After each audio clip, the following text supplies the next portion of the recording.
नमस्कार, संचित टीव्ही न्यूजमध्ये आपल्या सर्वांचं मनापासून स्वागत। सध्या मी आहे उमराणी या गावामध्ये। आता आपल्यासोबत एक शेतकरी आहेत।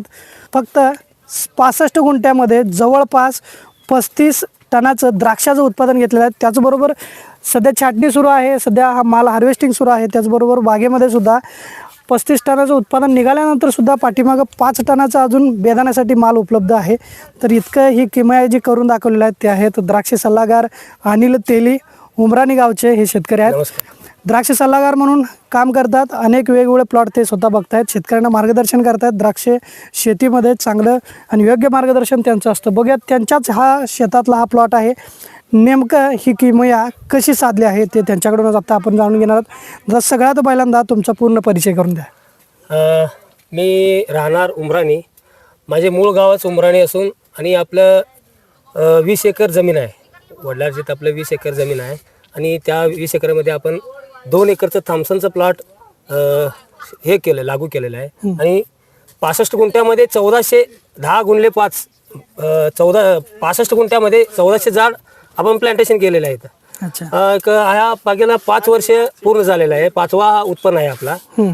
2 वर्ष चांगलं झालं तर मागच्या वेळी जरा पावसाच्या अभाव, निसर्गाच्या अभावामुळे थोडंफार हे झालं। यंदा चांगला माल पडला होता। एवढ्या वातावरण चांगलं नसून बी आपण कष्ट केल्याबद्दल आपला माल चांगला पडलेला आहे यावर्षी। बरोबर। तरी आपल्या आता मार्केटिंग 35 टन मार्केट गेलेले आहेत। बरोबर। आणि पाठीमागे जरा थोडंफार झिरमळ बारीक वगैरे राहिलेलं आहे। 65 गुंठ्यामध्ये किमान 30 लाखाचं उत्पन्न आज ह्या निमित्तानं झालेलं आहे। अच्छा, मला सांगा, या वर्षी सुद्धा निसर्गाचं बघितलं तर संकट होतं द्राक्ष शेतीमध्ये, बरेच प्लॉट फेल गेलेले आहेत। द्राक्ष काही बागेमध्ये फार कमी दिसतात, परंतु आपल्या इथं मात्र भरगतचं एकदम लकडलेलं आहे। काय सांगाल, छाटणी कधी घेतला होता, एकंदरीत संपूर्ण या बागेतलं शेड्यूल काय सांगाल? आपण मुळात छाटणी जरा ऑक्टोबर 7 तारखेला आपण छाटणी घेतलं होतं। आणि निसर्गाचा जरा तुम्हाला माहितच आहे यावर्षी कसं निसर्गाचं हे झालं। सगळ्यांचं गावात आणि आपलं पूर्ण द्राक्षेबद्दल विचारायचं म्हणजे माल ह्या लोकांमध्ये कमी आहे। नाशिकमध्ये सगळं काढून टाकलेलं आहे, कारण पावसाच्या अभावामुळे माल जास्त पडलेला नाही। बरोबर। त्यामुळे आपण जरा जास्त उन्हाळ्यात व्यवस्थापन आणि ड्रीप इरिगेशन आणि आपलं खालचं शेड्यूलचं वेगळं हे केलं, नियोजन वेगळं केलेलं आहे। त्यामुळे आपल्याला जे यश मिळालेलं आहे। आणि 65 गुंठ्यामध्ये 35 टनाचं मार्केट झालेलं आहे आणि 5 टन अजून शिल्लक आहे पाठीमागे। 40 टन माल इतका आलेला आहे। अच्छा, होय। निसर्गातली जी अनियमितता आहे त्यामुळे द्राक्ष शेतीला फटका बसला।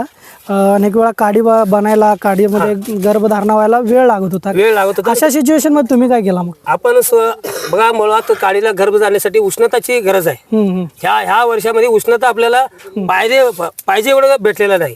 त्यामुळे मॅच्युरिटी व्हायला जरा काडीला दमवलेलं आहे, पिकण्यासाठी काडीला दमवलेलं आहे। आपण काय केलं, वेगवेगळे अनेक केमिकल आपण चांगलं वापरून ड्रीप इरिगेशन आणि पानं सुरक्षित ठेवलेलं आहे। छाटणीपर्यंत पानाची व्यवस्था आपण चांगली ठेवून घेतलेली आहे आणि त्यामुळे आपल्याला माल चांगला भेटले असं या निमित्तानं सांगतो मी। अच्छा, आता मला सांगा, जे काही जमिनी खालून तुम्ही औषधं देता, अगदी खतं असतील, त्यांचं नियोजन कसं आहे?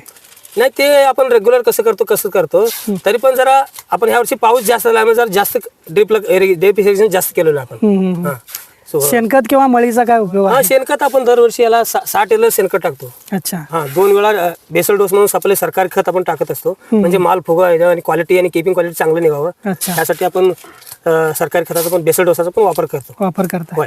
तसं बघितलं तर एकदम आकर्षक आणि एकदम स्क्रंची माल तयार झालेला आहे यावर्षी। तर काय सांगाल, शेतकरी अनेक वेळा वेगवेगळे प्रयोग करतात परंतु फसतात, पण असा चांगला माल बनण्यासाठी वेगळे प्रयोग आणि वेगळं शेड्यूल काय असतं का? नाही, वेगळं शेड्यूल असतं, प्रत्येक शेड्यूल वेगळंच असते, तिचं काय बरोबर आहे। तरी पण कसं आहे, शेतकऱ्यांनी माघार करू नये। ह्या वर्षी माल कमी आहे म्हणून पुढच्या वर्षी माघार करायचं नाही, खर्च करायचं ते करायचं लागते। काय नियोजन, ते ड्रीप इरिगेशन, ह्या वर्षी माल पडलं नाही म्हणून शेणखत टाकायचं सोडायचं नाही, ते व्यवस्था ते करायलाच लागते। ते काय असेल ते आपलं दररोज ते आपण दररोज उठल्यासारखं जेवण कसं करतो तसं ते करायलाच लागते। त्यामुळे आपलं यश भेटणार आहे। मला 2 वेळा हे पटका दिलतो, तरी पण मी सोडलंच नाही। यश ते 2 वेळा अपयश ठरला, तिसऱ्या वेळेच्या अभावामुळे आपलं 2 वेळा अपयश ठरलोय, 3 वेळा मी यश केलोय, 2 वेळा अपयश झालं। यावेळी मी मात्र जिद्दीनं सोडायचं नाही, गावात नाव करायचं असेल तर ह्या वर्षी आपल्याला पिकायच लागते। म्हणून माझ्याकडे कितीही गावात प्लॉट आहेत ना, सगळे प्लॉट मी एकदम भारीच आणले। बरं बरं. असं नाही की हा प्लॉटला माल नाही, असं कुठल्याही प्लॉटला नाही. अच्छा, आतापर्यंत किती एकर क्षेत्र तुम्ही सल्लागार म्हणून माझे ह्या वर्षी 900 एकर मी प्लॉट कन्सल्टिंग करतो. बरं. होय, 900 एकरापर्यंत मी कन्सल्टिंग करतो. अच्छा, मग सगळेच प्लॉट बाबानगर, बिजापूर आणि इंडी पर्यंत मी जाऊ शकतो. अच्छा, तिथपर्यंत सगळेच प्लॉट यावर्षी हो, असे चांगलंच आहे साहेब. तुम्ही कुठेही चौकशी करू शकता, गावात कुठेही चौकशी करा. अच्छा, सगळीकडे एकसारखेच प्लॉट. होय, एकसारखे प्लॉट आहे. आता हा सध्या माल जो विक्रीला दिलाय तुम्ही, होय सर. आता ही व्हरायटी नेमकी कोणती आहे आणि काय रेट मिळालाय? अनुष्का व्हरायटी आहे साहेब. अनुष्का केजीला 86 रुपये दर भेटले साहेब. केजीला 86 रुपये. 86. हा. अच्छा आता अगोदर 105, 110, 15 पर्यंत होतो. आता सगळं रेट जरा डाऊन झाले, माल जास्त आल्यामुळे. अच्छा, 86 मला भेटलेला आहे. बर बर तरी पण आपण जास्त माल असं म्हणून 1 रुपया 2 रुपये कमीच करून दिले, म्हणजे जास्त माल आहे ना, बरोबर. त्यासाठी आपण रेटाचं काही हे केलं नाही. सध्या व्हेरिएशन वगैरे कुठं काय दिसत नाही, त्यासाठी काय केलं? व्हेरिएशन म्हणजे आपण थिनिंग करून घेतलोय बरं. आणि एक समान गट ठेवून घेतलंय. सगळं बारीक आणि जर्मल सगळं अगोदरच फ्लॉवरिंगच्या अगोदरच मी काढून टाकलोय. बरं. आणि आपल्याला योग्य ते गड झाडाला किती त्याला तोलतंय, हा हा तेवढं. 50-60 पर्यंत गड मी ठेवलंय फक्त. अच्छा, मोजून 50-60 गट ठेवलंय. त्यासाठी कीपिंग क्वालिटी आहे. आणि व्यापारी पण म्हटलं ते काय बघितलं 4-5 वेळा त्यांनी येऊन आपलं माल खरेदी करून गेलाय 5 स्टार वाला. अच्छा. ह्या 65 गुंठ्यामध्ये किती झाडं बसले आपली टोटल? 1400 झाड बसले. 1400 झाडं. होय, 10 गुणले 5 आहे. 10 गुणिले 5 अंतर आहे. अंतर 10 गुणले 5. अच्छा, काय सांगाल एका झाडाला जरी आपण सरासरी माल बघितला, एका झाडाला साहेब सरासरी 27 ते 28 आसपास केजी बसले साहेब. केजी बसलेला आहे माल एका झाडाला. मला एक गोष्ट सांगा, अगदी कोरोना काळापासून द्राक्ष शेतीकडं बघताना थोडंसं नवीन शेतकरी जे आहेत ते थोडंसं लावावं की नाही असं एक संभ्रम अवस्था असते. कारण कोरोना काळामध्ये द्राक्ष शेतीला मोठा फटका बसला. अगदी 20 रुपये दराने सुद्धा हा माल गेलेला आहे. काय सांगाल आता, त्यानंतर परिस्थिती जरी सुधारली असली तरी निसर्ग मात्र साथ देत नाही या द्राक्ष शेतीला. नवीन शेतकऱ्यांनी काय विचार केला पाहिजे, काय वाटतं तुम्हाला? नाही, मी एवढं सांगणार, फक्त सगळेजण द्राक्षीच करू नका असं माझं मत आहे. आणि व्हरायटी डाळिंब वगैरे करा, वेगवेगळे ऊस करा.